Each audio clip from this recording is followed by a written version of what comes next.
Hi, everyone. My name is Kevin Carter. I am the Manager of Training and Development at Missouri Baptist Children's Home.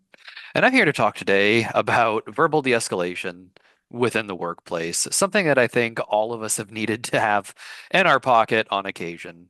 If you've ever had a conflict in the workplace, this is something you'll probably want to listen to. Today is going to be part one. In a week, I'll be doing part two live. And so if you found some useful tools with this, we're going to talk a bit more practical application in next week's uh, series. So hopefully I'll be able to see you next week. I always like to start with key concepts though, because if I just throw out a bunch of words and we don't have a common definition for them, it doesn't do us a lot of good. So three really important key terms for us to start today with are the ideas of connection, correction, and empowering. When I say connection, I'm just talking about the bonds that we have with other people. Now, generally, we're trying to seek out a positive connection, but connections can be negative if we allow them to become so. So we're always trying to aim for a positive connection in everything we do. When I say correction, I'm meaning any action that we take that's trying to redirect what somebody's currently doing, or not doing in some cases, and to get them to do what we need them to do. And my favorite definition for empowerment is simply giving someone the tools they need to be successful. Now, typically, when we see these three things, this is the model of connection that or of relationship that we tend to see. We tend to see that correction has a really strong focus, especially in the workplace. I'm pretty sure most of us can probably think to a time in our careers where we've had a manager who probably operated in this way. They focused on every single thing you do wrong needs to be corrected right away. And then, if you're doing what you need to be doing, I'm going to give you more tools to be successful. And then if there's any time or energy at the end of the day, then I'll try to figure out who you are. I don't think most of us tend to look back particularly fondly on these managers. And this is because we know, and a lot of this, some of these principles that I'm talking about today are going to be founded in the idea of TBRI, which means trust-based relational intervention. It's a program that I use a lot, and I don't just use it at work. I actually use this at home with my own family. I use this with people I know from a wide variety of places, and I found that this program works incredibly well. So if that's something you're interested in, I would highly recommend looking into it. It is very effective in the workplace. And what TBRI says, it says, hey, this model, this doesn't make people feel good. This doesn't make people want to come in to work. This doesn't make people want to experience each other. So what if we flip this on its head? And what if we focus on the idea of connecting? And then after we've gotten to know people, people will trust us to take the tools they need to be successful. And then if we have to, if there's still room to correct, then we can correct. But we often find that if we've taken the route from connecting to empowering and then to correction, we actually don't have to correct nearly as frequently as we would otherwise. And that's because this is built off of trust. If we know where someone's heart is coming from, it's a lot easier for us to trust them and to believe in what they have to say. We also want to make sure we are always taking a person-centered approach. It can be really easy to accidentally just reduce somebody down to a number or to a position. And we want to make sure that we avoid that at all costs. So one of the things we need to start with is we need to remember that everybody has a different life experience. I'll never forget one of the first employees I had ever supervised at a job didn't know how to cook. And when I say he didn't know how to cook, I mean he actually didn't know how to make spaghetti.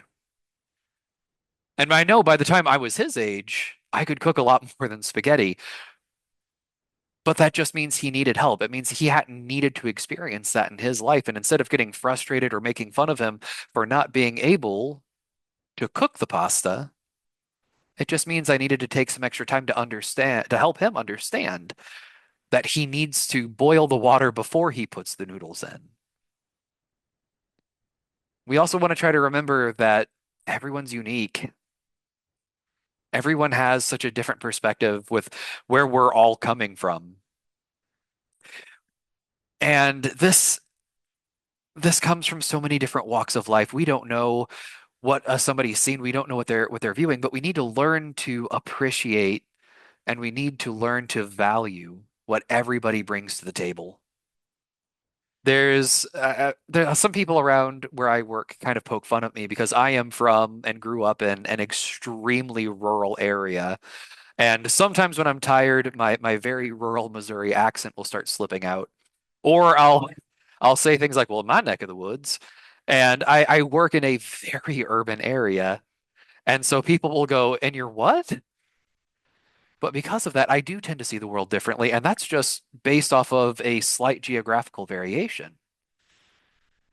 There's so many different other things we can do to look at. And when we start learning to take all of these different experiences and all of these different personalities and blend them into something coherent, we're all going to be substantially more successful. I love working in teams, and I love having someone on my team who's not going to agree with everything I say.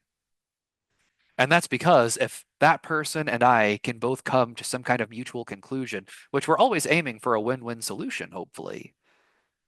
But if we can come to a mutual conclusion, that means that the final product that we've produced together, it's going to be really strong and it's going to be something really interesting for people. And finally, we want to make sure we're respecting everyone's rights and dignity. And the good news is, I have so often found that this is what people tend to be pretty good at, hopefully. Hopefully, we know we can't just scream at someone until they start acting the way we want them to act. At least I'm hoping we're all aware of that. We also, when we're saying that we're trying to respect a person's dignity, we also want to make sure that we're acting in a way that's better for that person too. I know we live in an increasingly isolated world, sometimes it feels like, but how wonderful is it when we can take the time out of our day to try to help make someone's lives just a little bit better and or a little bit easier?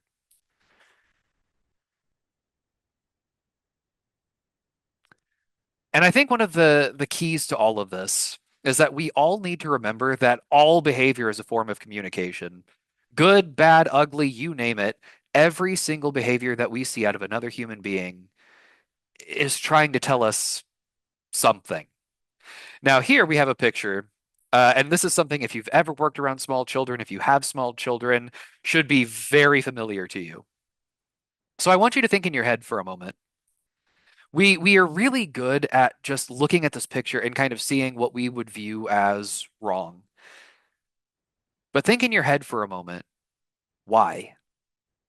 Try to come up with why is this child seemingly snubbing the food that the parental figure is offering her? Now, in my mind, it could be any number of things. Maybe this child doesn't like the texture. Maybe they just don't like the food. And I think sometimes we forget that we accidentally sometimes will hold other people to a higher standard than we're willing to hold for ourselves. Maybe instead of a child, this is an adult, and we have decided to do some kind of carry in or provide some kind of lunch for our staff that day. And we notice that there's a staff member not participating in the food. It can be easy to let that bother us. Hey, we bought them lunch. What's going on? Are they not grateful for this? But what if they don't like the food? When's the last time we forced ourselves to eat food that we dislike? But another way I like to take this picture too is not something a lot of people think of, and that's what if this is simply due to a miscommunication? Has anyone ever had the wonderful experience in life where you've got something in your refrigerator or something in your pantry and you're really looking forward to it all day? Maybe it's the last piece of pie, maybe it's a cookie, whatever it may possibly be. And you spend all day at work or at school or wherever you are. And you're just thinking, okay, today's been rough, but I know as soon as I get home, I get to enjoy whatever this is. And then you get home and it's gone. How do we feel at that point? We definitely feel like our expectations been violated, and nothing ever quite is going to scratch just that itch that we were having for that specific item. Well, what if something like that happened here? What if before school that day, what if this little girl looked at mom and said, "Hey, mom, what are we having for dinner?" And the mom said, "We're having mac and cheese for dinner." Now, mind you, I've got two small children at home. My children love mac and cheese. And so all day at school, no matter what happened to the small child, she was thinking, oh, yeah, I'm having mac and cheese for dinner. I can get through this. And while she was at school, mom went shopping. And on sale, she sees Dino chicken nuggets. Now, I don't know if the last time you all had to buy those, that stuff's expensive. If you see a good sale on it, you've got to go for it. And I'll tell you what, my children would probably eat that 7 days a week if we had let them. So maybe mom goes, oh, wow, we can't afford this very often. What if I buy some Dino chicken nuggets? And I'm going to make those for dinner tonight to surprise my kid. Mind you, as a parent, we're not even thinking, oh, yeah, I said mac and cheese for dinner, but we can be flexible. We can make whatever. But all day long, this little girl's been expecting mac and cheese. And mom is trying to do something wonderful for her kid.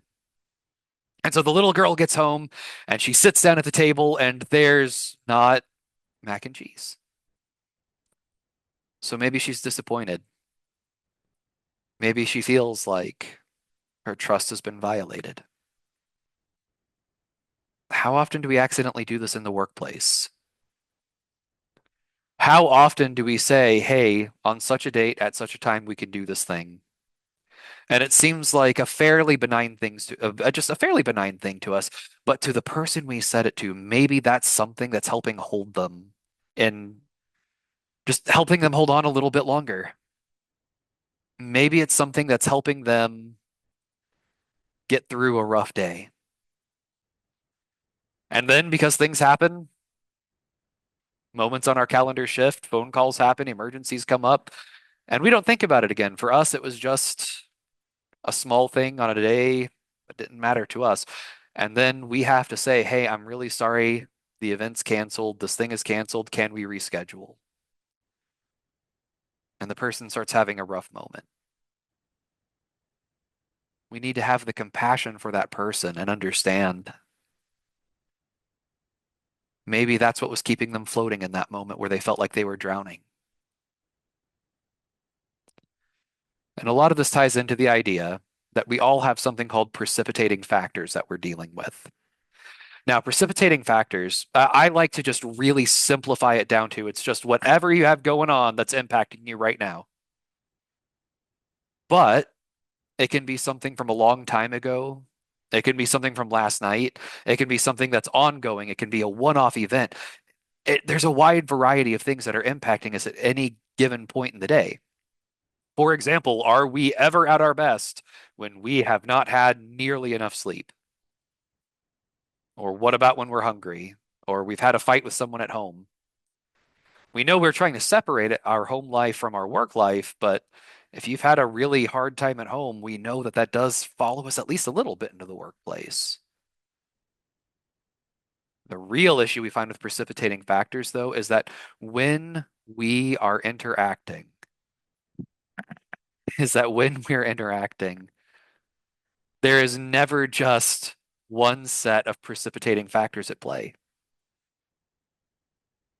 There's always at least one full set for every single person involved in this conversation.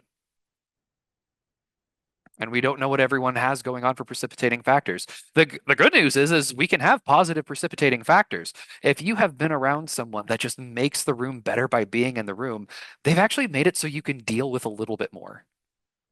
Or maybe you've just had your favorite lunch, whatever it may be, I won't judge. And that's going to help you deal with whatever meeting you have coming up next. But we have to be careful because we can accidentally feed each other's precipitating factors for the good, the bad, or the ugly. And I think we've all seen this before, especially in the workplace. We've seen somebody has some negative precipitating factors going on, and they walk into a room, and somebody says, "Hey, how's it going?" And they go, and they have that negative response.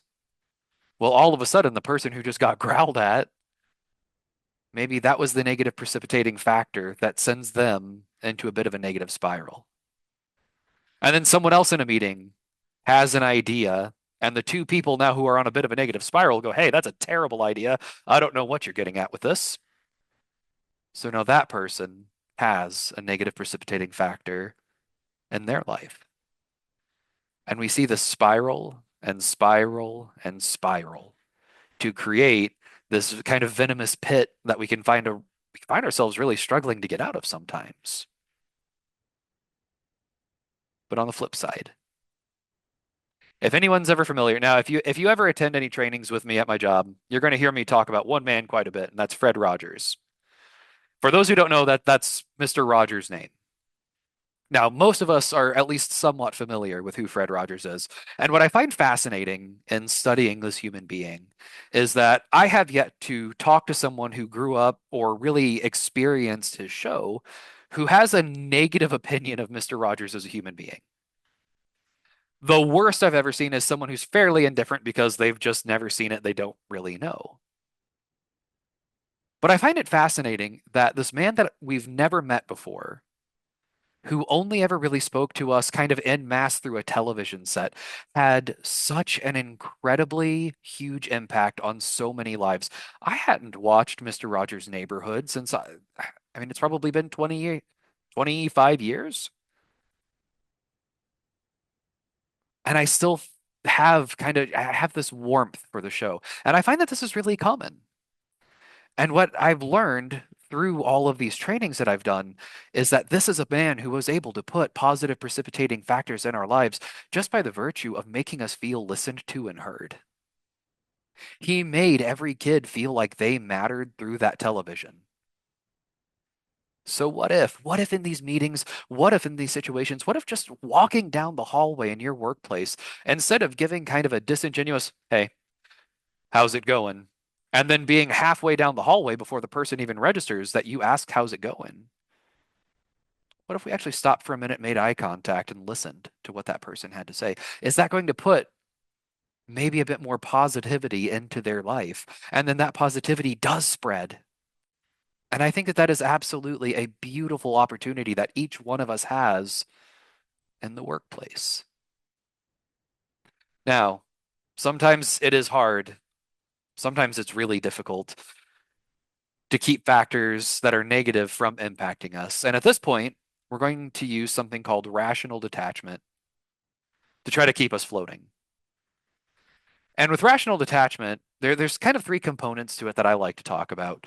This first box here, this is one of the phrases that I pulled from TBRI that has changed my life probably the most on a daily basis. And that's the idea that they're not giving you a hard time, they're having a hard time.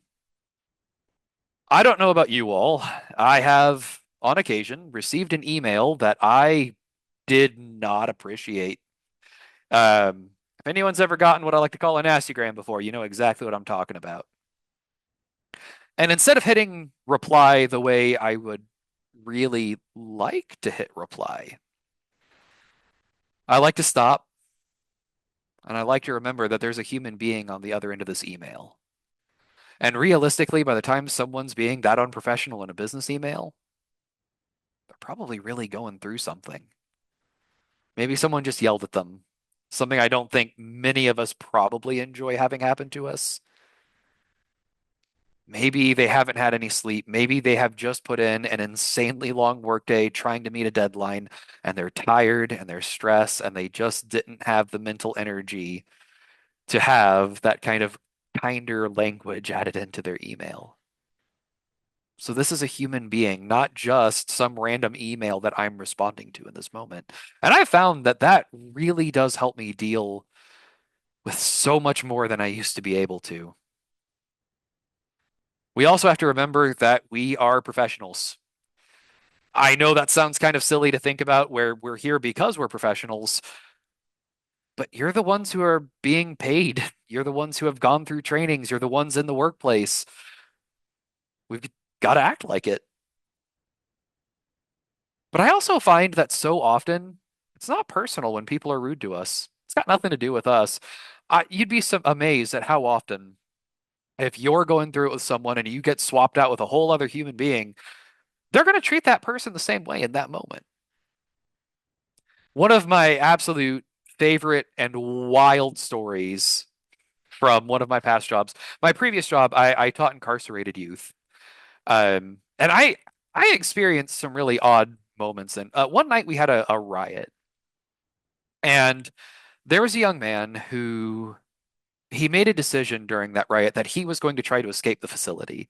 And his escape plan involved picking up the heaviest thing between him and the window, and he was going to throw it out the window and escape out the window as his means of getting out of this facility. Well, the problem is that I was the heaviest thing between him and the window. So at that point, he picks me up and he hurls me out the window. I didn't go through the window. I bounced off with a bit of a thump. And then he got really mad that I foiled his escape attempt and proceeded to pick me up by the collar and try to flatten my face as intensely as he could. Don't worry, I survived. I don't want anyone stressing that I may not have made it through that. But what's really interesting to think about is that this actually, out of all of my students, was one of the students I probably had the best relationship with. And I was his favorite teacher. It had nothing to do with me. And I remember while this kid was hitting me in the face repeatedly, thinking, wow, this kid is having a rough day. Now, I'm not sure if he just hit me one too many times or if I just had some kind of real special moment of clarity. But let me tell you about what this kid had been through. He had already been incarcerated for several years, and he was supposed to go home. And he went home on a weekend trip. He was supposed to go home in 2 weeks, and he went home on a weekend trip, and he messed up. And instead of getting to go home, he got his stay extended by several more years. Could you imagine being an 18-year-old who had already spent the last 3 years of your life watching tremendous amounts of other kids come and go out of a program, never getting to live your normal teenage years, thinking you were about to go home to finally start living your teenage life, and then realizing that you're probably going to be there until you're 21 now because of a mistake? I would define that as one of the worst days of his life. And to top it off, his surviving parent that morning had called him and said, "Hey, you know what? I'm done with you. I quit. I can't do this anymore. Don't call me. I'm not going to visit anymore. I'm done." So, how rough of a day was that kid having?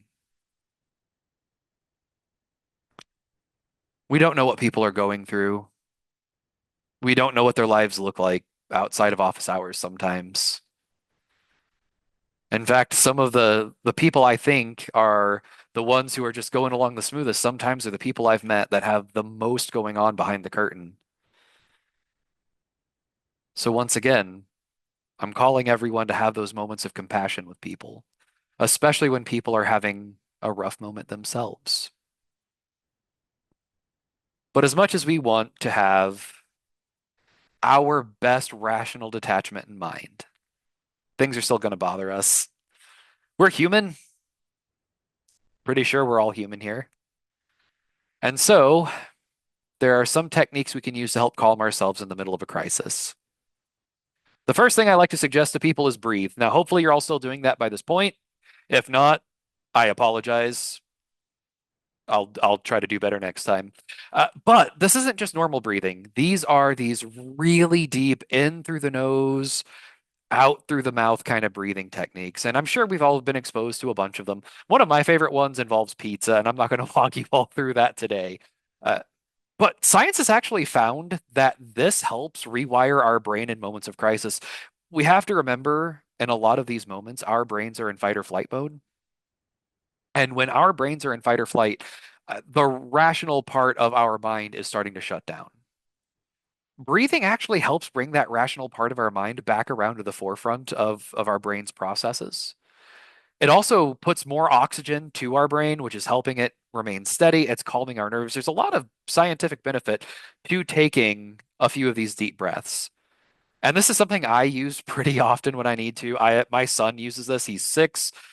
And as we all know, 6-year-olds are probably the easiest, most reasonable people to deal with. We probably all know better at this point.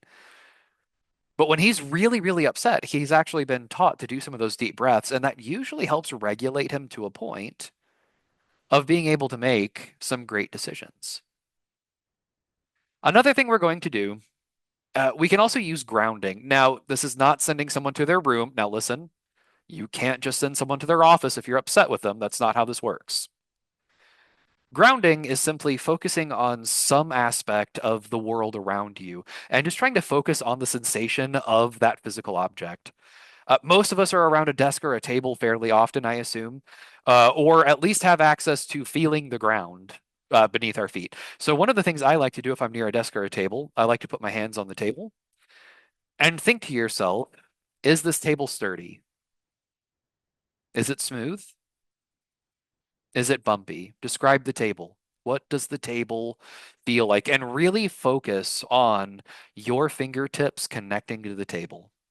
And if you don't have access to a table, what does the ground feel like beneath your feet? Is it even? Is it smooth? Can you feel a texture? Focusing on something, and that's just going to help us take us out of the moment.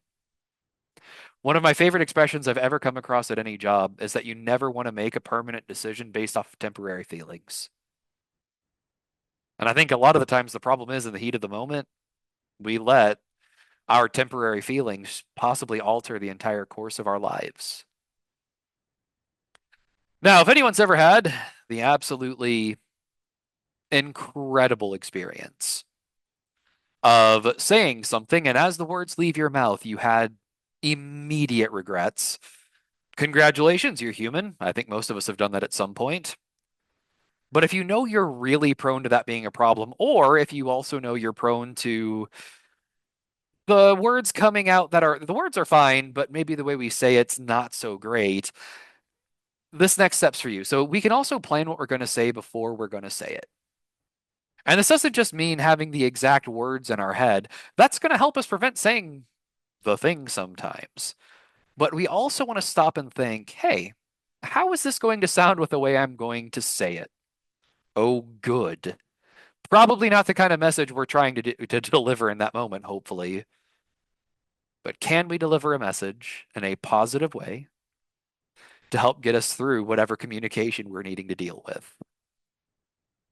We can also make observations. And this is a very internal process for us. Everybody suffers from something called implicit bias, and that just means that we're expecting something out of somebody for some reason that may or may not be founded or realistic of that person. Now, I always like to relate this to teenagers because I think if we did a Family Feud style poll of give me one word to describe a teenager, I'm almost guaranteeing response number one is going to be attitude. But here's the problem with implicit bias. We also have this thing called confirmation bias. So if you're looking for something, you're going to find it. So if I'm talking to someone and I'm expecting attitude out of them, I'm going to see the attitude out of them. They might give me just kind of a very nice hello, hey, how's it going? And your brain is going to filter that to having attitude in it. And I'm going to go, whoa, whoa, whoa, whoa. Did you hear the way they just talked to me? And everyone around me is going, no, I have no idea what you're talking about. Why is this a problem? But it's because we're looking for a problem. This also, for a more kind of everyday occurrence, probably, has anyone ever bought a new car before? And then while you're out driving that car, you all of a sudden notice so many other people are all driving that same car. Well, the reality is it's probably not necessarily any more of that same make or model of car, than there normally would have been, but we're looking for it and we're wanting to think, yeah, I made a good decision. This is a good car. So our brain starts noticing that car more often to help us think that we've made a good decision. And finally, we can ask for help. And it's really funny because I get one of two responses when I'm training people and I say, ask for help. I either get people who are like, yeah, obviously, why are you telling me to ask for help? And then the other half goes, how dare you suggest that we would ever ask for help? I know in at least my line of work, we're all here because we believe in trying to help and make a difference in the world around us. We work with disadvantaged children,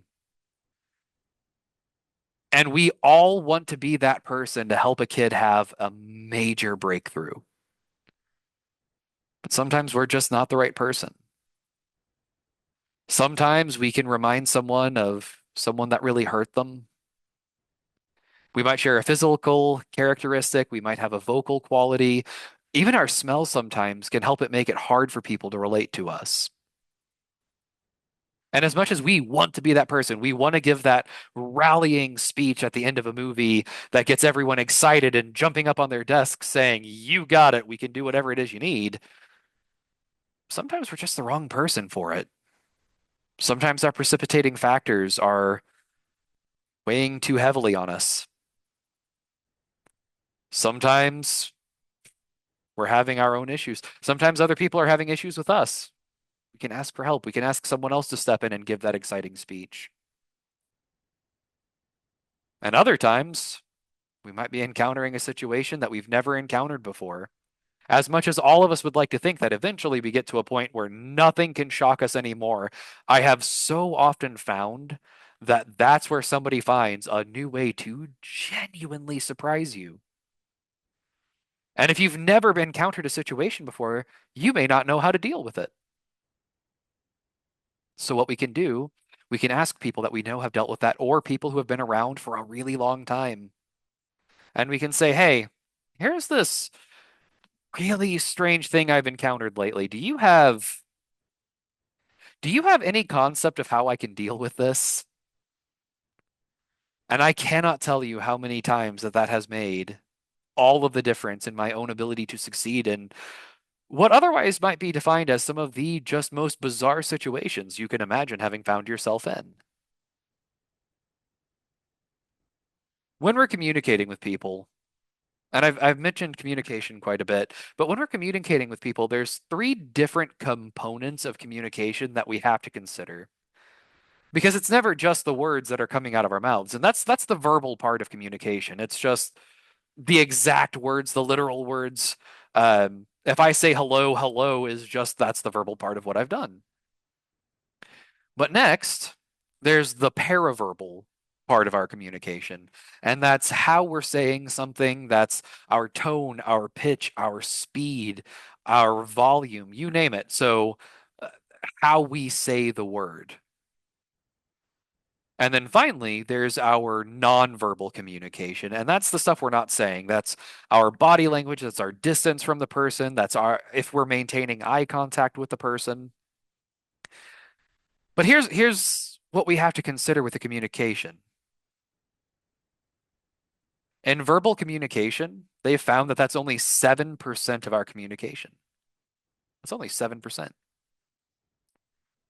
At more than five times that amount, paraverbal communication is 38% of what we're trying to say. Everyone knows the adage, it's not what you say, it's. I'm assuming you all finished it in that space. Yeah, it's not what you say, it's how you say it. For example, I can say, wow, you all are doing such a great job with this training. You should be so proud of yourselves. Congratulations. And if you take all of those words and you put them on a piece of paper and you were just reading that in a vacuum with no inflection of voice, you would go, wow, that's a wonderful thing. I'm really proud of myself. I have done something wonderful here. But what did my voice change the meaning to? On the other hand, if you've ever been around someone who's around a small animal before, sometimes they'll look at that animal and go, "Oh, you stupid little thing." And the animal just kind of looks at you going, "Thank you. I love you too." Even though what they just said was objectionably a terrible thing to say to that small animal, the way they said it makes the animal feel like you've said something really wonderful. I'm especially thinking about my wife and I used to have a cat that would constantly try to trip me every time I tried to use the stairs. And I would go, "Oh, you stupid little thing. I love you." And he would just look at me like, "I got you, big guy. Love you too." But then there's nonverbal. And now, for my people out there who do math, it's not my strong suit, but there's 55% of communication that's left. So more than the other two things combined, we have 55% is what we're not saying. And there's something really interesting about this. One of my favorite human experiences, if you've ever had someone you're so connected with that you're really close with, have you ever had the ability to have a conversation with that person without ever saying a word? You just lock eyes, and all of a sudden you've had this whole really quite in-depth conversation, and you both walk away understanding exactly what was said. I think that's incredible. And then if I were to ask you, what does a hand on the shoulder mean? Just tell me what a hand on your shoulder means. Someone walks up and they put their hand under your shoulder. What do they mean by that? Now, what's interesting is that this is a wide variety of things. They could be offering you comfort if you seem sad. They could be trying to get your attention. They could be trying to get you to move. They could be just acknowledging, "Hello, friend, it's great to see you today." They could be saying, "Hey, I'm about to knock you out." And that's kind of a wide variety of things to cover between "I see you're sad and I want to give you comfort" all the way to "I'm about to knock you out." But usually, they don't have to say anything for us to understand what that hand on the shoulder means.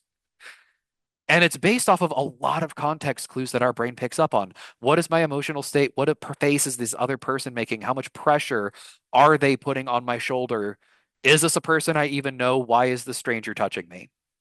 A lot of these things may be going through our heads, but we don't usually have to have a verbal conversation for all those meanings. So, if we know because of this, if we have resting unpleasant face, we might accidentally be communicating something we don't intend to communicate.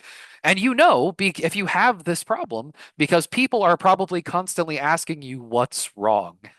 Even if you're in a great mood, what's wrong? Are you okay? Is something bothering you? And by the end of people interrogating you about it, you're actually not incredibly happy, are you? But it's because we're accidentally communicating, "I'm not happy, I'm upset" to the world, and people who are perceiving it are going, "Uh-oh, here's someone who's not okay. What can I do?" Especially in the workplace, especially if you're a supervisor or a person in a position of authority. The people under you want to generally make sure you're okay. So we need to make sure that what we're communicating is what we actually intend to be communicating. So if you have resting unpleasant face, maybe sometimes we've got to put on a slightly what my wife likes to call her Barbie smile in order to let people know, "No, I'm okay. Really, I'm fine. I don't normally smile this much, but I'm doing this to let you know I'm okay." And then in thinking about communication so much, it got me asking what I consider to be one of the most important questions that I think a lot of workplaces deal with. What are we losing through email? What are we losing through email? Now, if you've paid attention to the numbers I've been throwing out there, we often can lose up to 93% of communication through an email. We get the words, and that's it, verbal. And this can be a problem. We need to be so conscientious that whenever we send that email, it's not necessarily going to be perceived in the tone that we wrote it in our own mind. Now, some people are skilled enough writers, they can absolutely do that. But the problem is we also leave it up for a person's interpretation.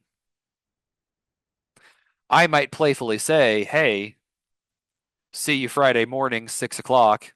Be ready," to a friend of mine that I work with, and he'll go, "Oh, something fun's going to happen at 6 o'clock. Better be ready." But what if a person has a lot of anxiety or they're really stressed out about work and they read that email? They're probably not going, "Oh, I bet this is going to be something really fun." They might be going, "Am I about to get fired? Am I about to get written up? Am I in trouble? Is this going to set my next few weeks in chaos with a new project?" So we need to be really careful on how we're communicating. But I'll also point out that with connection, this gets so much easier. If we know the person's heart behind the email, if we understand, hey, this person, you know what, their emails may be really brief and they don't say hello and they don't ask how I'm doing or use any of the other, bits of courtesy that we're accustomed to in email. Well, maybe they're just busy. Maybe they've got something going on. If we know who they are, we'll understand that so much better. Maybe they're just a person, a few words. Maybe in reality, if you have a face-to-face conversation with them, they're going to be that person that mostly just listens, nods, says three words that are usually rather quite profound, and then go about their day. Well, if that's how they communicate, they're probably not necessarily going to be that person who spends paragraph after paragraph after paragraph in their emails. These are just things for us to consider. Now, when we're communicating with other people, there are several other factors that we do really need to try to consider. One of those things being age. Now, I had a very odd experience on the HR team I've been a part of for 2.5 years, where for the majority of that, I have been the baby of the HR team. In fact, a lot of the members of HR have children that I would consider peers. And what I notice is a lot of them kind of tend to talk to me and go, "Hey, how are you? Oh, okay." Like I was a child sometimes. And that's actually relatively normal with how we tend to communicate with people of a different age. There's a lot of different societal norms, and traditionally, if I was talking to a young child, I would be going, "Hey, how are you? I hope you're having a great day." When if I'm talking to one of my children or when I was a preschool teacher, how I would greet my students in the morning. But just because I'm quite a bit younger than the other professionals in my workplace doesn't necessarily mean that I enjoyed being spoken to like I was 6 years old all the time. The other consideration being that in most societies, we might have an issue of if somebody's older than us, they might expect us to speak more reverently towards them. And if we don't have that more reverential approach to how we speak to them, they might find that offensive.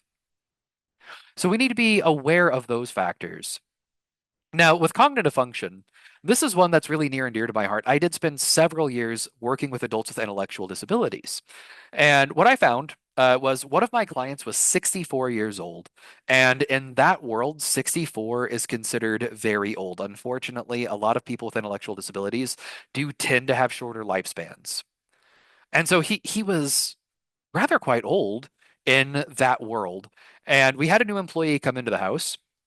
And he looks at our client and goes, "Hey, buddy, how are you doing today?" And the client looks at me and he goes, "What's wrong with that guy?" And I'm like, "I don't know. We'll figure it out. Don't worry." Just because the gentleman was 64 years old, cognitively, he was about 13. But does that mean we speak to him like he's only 13? Well, no, that's really disrespectful, isn't it? So we're not going to treat people that way. So there's a lot of people out there with advanced degrees, and I think about Amy, who's helping orchestrate all this. She has a PhD. I I am going to put I would be willing to put money that in her doctorate, she probably used a lot of language that would go over my head if she tried to speak to me using some of the things that would have been in her thesis. I'm going to guess that in everyday conversation, even, that's probably not how she speaks. Why? Why does that matter so much? I think we can all think of a few people that we've met along the way Yeah, exactly. So we should be using plain language. Yes. A lot of us can think about people we've met along the way who did do that, and how did we feel about them if we're being really honest with ourselves, who use that in their everyday speech. And absolutely, plain language is key to our success. It's not about how fancy of a word you know. I like to call those our $1 million words. It's about how successfully you can communicate with the people around you. If you can communicate with someone on a level they understand without talking down to them, you are an effective communicator. So, this gentleman was 64 years old. Our tone should absolutely still have that reverence for a gentleman who has lived a long life, who has been very successful in his life, who has a lot going on for him. And just because he was cognitively 13 doesn't mean we talk to him like he's 13. Why don't we just simplify some of our words? Culture is another really, really important factor when it comes to communication. Now, I met this gentleman from Germany here in the United States, and it was really funny. Here in the US, I want you to think about if somebody gives you a present that you genuinely hate, how are we supposed to respond?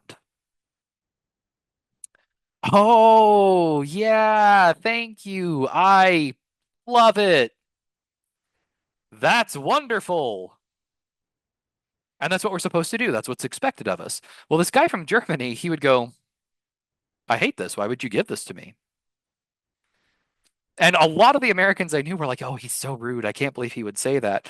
And he looked back at one one day and he goes, no, you're rude. You lie when you get things you dislike. Why is that your problem? And because culturally, in Germany, they value honesty more than they value the perceived slight of feeling. Now, that's two different countries we're comparing here. Let's zoom in to the United States and let's talk about the northern United States versus the southern United States. I spend a lot of time in the southern United States because that's where my wife is from. Every so often we go to Louisiana and we'll spend some time down there. Now, I work in the St. Louis area, and if somebody says, "Hey, how's it going?" They ask you how you're doing. They do not want you to answer. If you stop and try to answer, they're going to look at you like you're dangerous. And they're probably already half a block away by the time you've even registered that they've said, "Hello, how's it going?" And that's pretty normal around here. In a grocery store, a lot of the clerks that I've been around don't want you to be like, "Hey, how's it going? Yeah, how's your life? What's new with you? Are you are you happy with the way things are going?" But down south, if somebody says, "How are you doing?" be prepared for about a half an hour conversation because they don't want to just know how you're doing. They want to know how you're doing. They want to know how your family's doing. They want to know how your dog's doing. And they want to know how you all are related, even if you have to go all the way back to Noah. They're going to figure out how you're related before you're allowed to leave this conversation. And if you don't stop and have that conversation, that's a sign of disrespect for that person. And that's in the same country. And then let's focus in even closer to urban versus rural within our own state. How much of a difference is there between living in a major city and living in a rural area? I have a really interesting experience where I live in a town of 1,400 people. We had a massive population boom, and we have finally gotten over 1,000. We were under 1,000 people for several years while I've lived here, but I work in St. Louis. That's quite a contrast. That's quite the contrast. And if I were to speak like I tend to sound a little bit more when I'm in a bit more of an isolated rural area. And I do sometimes when I meet people who are from the areas I've lived in around my state before. Sometimes all of a sudden I'm talking a lot more like this and I'm saying things like, well, how's your dog? And they're going to just look at me around here going, what happened? Why are you speaking incorrectly? What's wrong with you? Now, let's just say, having lived in Southeast Missouri at one point, we can say things like, hey, I drew you a picture of someone washing your dog with a crown. And that's a fairly sensible thing to say down there, but up here, it's that why are there so many extra letters? Why are there letters missing? And why are we using the incorrect words? But culturally, those two ways of speaking can clash. I've had people call me an uneducated hick before because I said dog. I was tired. Sometimes when I'm really tired, the accent slips out too. Or if my wife's accent from Louisiana slips out, sometimes it drags out my rural accent. But that's even within the same state, and that's just within an hour between my house and my office. How much of a difference is that? The other difference, start thinking about in terms of just lifestyles. The rural lifestyle tends to be a lot slower. When I tell people out there, yeah, I commute 30 miles to work every day, they go, yeah, that's normal. That's how we are. Around here, if I say that, people are going, you're insane. What's wrong with you? You have to go more than about a 10-minute drive. How can you exist? Well, if I try to work within 10 minutes of my house, I might make it to a town, maybe. And I think I would have one business I'm allowed to work at. But we also just move at a slower pace out in rural areas versus in urban areas. And it's really funny because I grew up in a rural community. I've always tried to live in rural areas. It's just more of who I am. And I moved at such a slow pace, and it would drive people crazy in the city. But that's just my culture. I believe in stopping and smiling and greeting people and saying, "How are you doing?" and actually listening if they respond. And even then, there are so many other cultures we can take into consideration with all of this. And we need to factor in gender. We need to be careful when we're communicating with people and be aware of any gender differences that may exist between us. I know that as a male, especially a male who's worked in a lot of residential care facilities before, and I've worked in several different settings where I was helping care for people, I needed to be careful, especially when speaking with female clients, that I in no way gave off any accidental communication of trying to be inappropriate or flirty towards them, because that would be devastating for their health and recovery. One of my favorite stories, as an example of this, that I've ever had in any workplace, he was in his early 20s at this point in time, and he was a client that I just really enjoyed working with him. He could not have female staff in his home because if they said anything, he was going to fall head over heels for that employee. And we had a younger lady come in who was in charge of the house, and she goes, "Hey, I like your beard. You trimmed it." And he had trimmed it for the first time in years. It looked absolutely wonderful.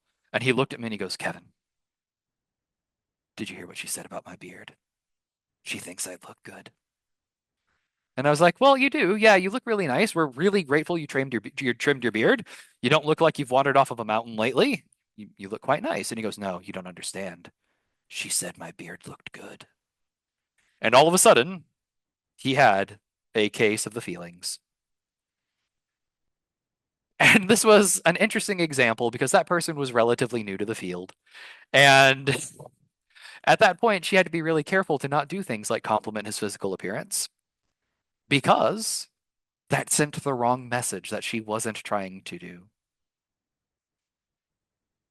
We also have to remember that previous life experience will so drastically change the way we view the world around us.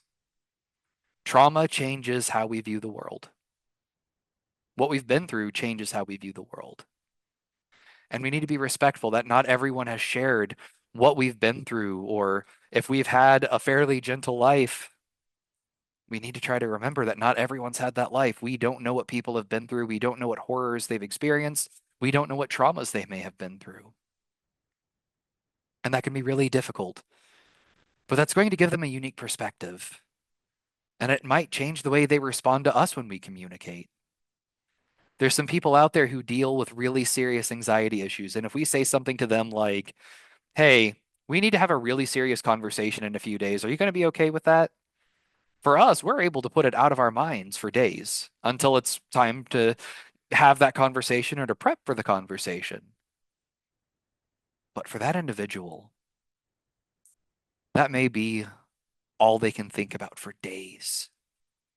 It might become a consuming factor that overtakes every moment of their waking life just because we had to have something that was kind of vague. They don't know if they're about to lose their job. They don't know if we're just going to ask if they can have lunch. They don't know what that looks like. So instead of saying something kind of nebulous when we can, of, hey, can we have that conversation at this point? Just be like, hey, can we have a conversation about this specific thing? Try to help put people's minds at ease, especially if you know that they're prone to that. And then my final slide for today. Sometimes we do have to break bad news to people. Sometimes we have to have that hard conversation that I was just talking about. And because acronyms are fun, we can plan for how we're going to do that. One, we want to plan the when and the where of the conversation. This needs to be a time and a place where we can be very intentional and deliberate and actually have a real conversation with that human being. Remember, this is a human we're talking about, not a number, not a statistic, not a job position. We need to be able to be intentional. One of the examples I like to give is one of the most inappropriate times to break bad news to someone is right before they're trying to go to sleep. Are they going to be able to sleep that night? Probably not. And if they don't sleep, what does their next day look like? So we've accidentally set people on this chain of negative precipitating factors because we accidentally put them in a position where they're not going to be able to sleep. One of the roughest things I ever saw as a classroom teacher was we had parents push their child into the school going, "Hey, we're getting a divorce, bye," and then closed the door and left. They dropped this huge, devastating amount of news into this child's life of, hey, your life's changing forever. Sorry you can't do anything about it. Good luck getting through the school day. And one of our easiest students to get along with, that was absolutely a joy every day, almost got into a fist fight. And frankly, I understand why. That was a lot she was trying to process. Now, the L, it stands for lay out what you're going to say and how you're going to say it. There's kind of two ways that I look at people as receiving news. There's what I like to call upfront and blunt, and then there's with a cushion. With a cushion, I think, is how most of us think about how we should break bad news. Hey, we need to have a conversation. It's not going to be pleasant. I'm kind of guiding you down into that conversation. But to someone who might be a bit more anxiety minded or just someone who's not one to really mix words substantially often, they might not appreciate that and they might prefer it up front and blunt. Now, I'm more of an upfront and blunt kind of person, and a little bit comes from having a bit of an anxiety mind on occasion. And so if I know you're going to break bad news to me, the longer you stretch it out, the worse I'm going to think the news is. You might be like, hey, and I'm going, uh-oh. And as you're dragging this out, I'm going, oh no, my house burned down. My family was trapped in it. I've lost everything. And it's escalating and escalating and escalating and escalating. And then you're going to be like, hey, we're going to have to cut your hours this week. Oh, okay. I'm already grieving the loss of my family at this point. Why did we drag this out? But we're not always good at giving bad news in the same way that we receive bad news. So if we know that the way I give bad news isn't compatible with how someone prefers to receive bad news, we want to meet people halfway because there is such a thing as too upfront and blunt. And then there's such a thing as having such an awkward cushion, you absolutely lose the plot and what you're trying to accomplish. For example, if you're bad at giving news with a cushion, you might go, do you remember Grandma? Do you remember Grandma's pies and how much you enjoyed eating Grandma's pies? Well, we're not going to be eating Grandma's pies anymore. And as this drags on, you can see where this is getting more convoluted by the time you tell someone Grandma's passed away. Perhaps they are just so confused by where how we ended up on the whole conversation of pie that it seems more jarring to them once we finally get there. Now, on the flip side, in terms of being too upfront and blunt, and this is a real story out of my life. I mean, all of these stories I'm telling you are real, but this is out of my personal life. My best friend that I grew up with died when he was 22 of a heart attack. And here's how I found out. His current employer, my previous employer, sends me a message on Facebook, not a person I'm particularly connected to, saying, "Hey, did you hear about so and so?" Me, no, what's up? He's dead. End of conversation. Like that was the conversation. Uh, we have to remember that when we're breaking bad news to someone, this isn't just another Thursday. This isn't just another HR meeting. This isn't just another write-up. This isn't just another time where we're doing this. This is us delivering news that is changing somebody's life, and they can't often do anything about it. So for us, it's just another Thursday. It's just another Friday. It's just another meeting. But for the person receiving the bad news, and I remember that moment so much worse because of the fairly cruel way it was presented. Somebody walking into your office and you yelling, "Hey, get out of here. You don't have a job." It's hard to lose your job. It's hard to have to, it should be hard to tell someone that they won't have a job with you anymore. But when we do it in a cruel way, it becomes a very painful moment for that person on top of an already painful moment. We also want to make sure we address the person in a very calm and comforting manner. This is really important. We all want a doctor or a nurse who's going to be giving us their best bedside manner. I'm hoping we all do. The last thing we want is for someone to tell us something horrible in a way that sounds disinterested and like they don't care. And then finally, we're part of a team. We need to note down this hard conversation for other people. I'll never forget one of my first jobs where I was regularly on a shift with the exact same crew, kind of on a regular basis. I guess it wasn't really, yeah, it was one of the first jobs where I was a supervisor. Um, we had a moment where one of my coworkers was giving a client some really bad news. And he didn't tell us that he had given the client some really bad news or told us about the bad news. He had gotten a phone call about the client's parent on shift and just didn't share that information.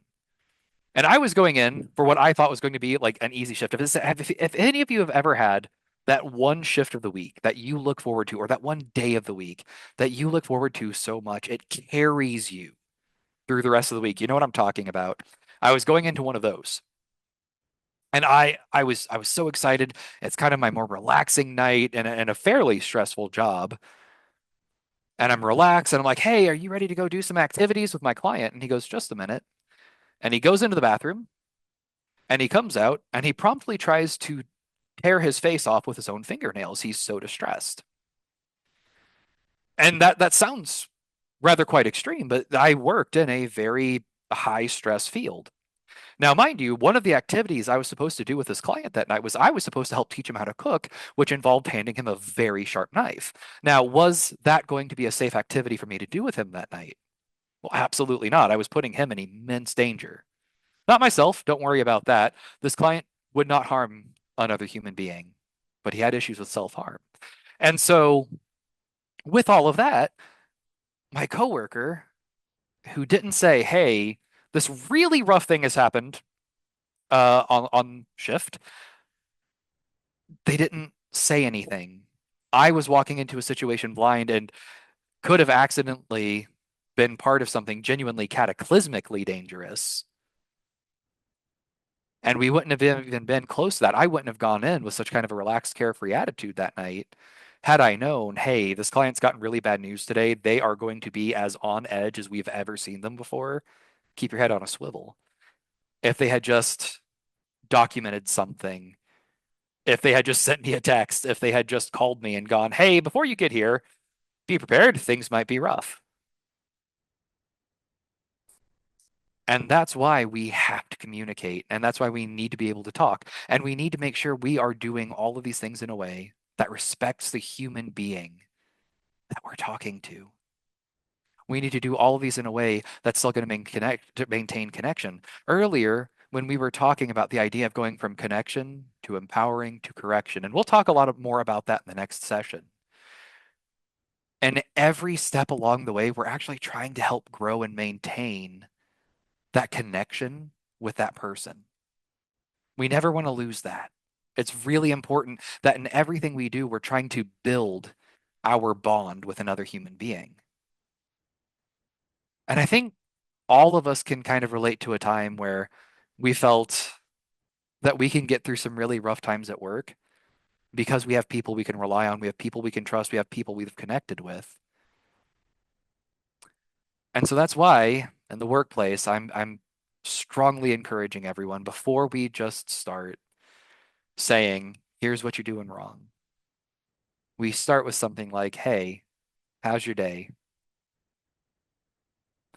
If you want to really get to know someone and if you want a really cool moment, ask someone what their story is. Ask them where they're from. Ask them what they've been through. Not necessarily a total stranger, but if you have that ability, try that. And you're going to be amazed at how much you really get to know someone. And when we know that person, how much easier it gets to work with them. And with that, that concludes part one of verbal de-escalation. Thank you all for being here and for taking the time to listen. If you have questions, please bring those into session two. I'm going to be more than happy to answer any of those. Uh, some of the activities I have planned, maybe we can talk about those when we get there. I hope every one of you has an absolutely spectacular day. And once again, thank you so much for your time. I appreciate it.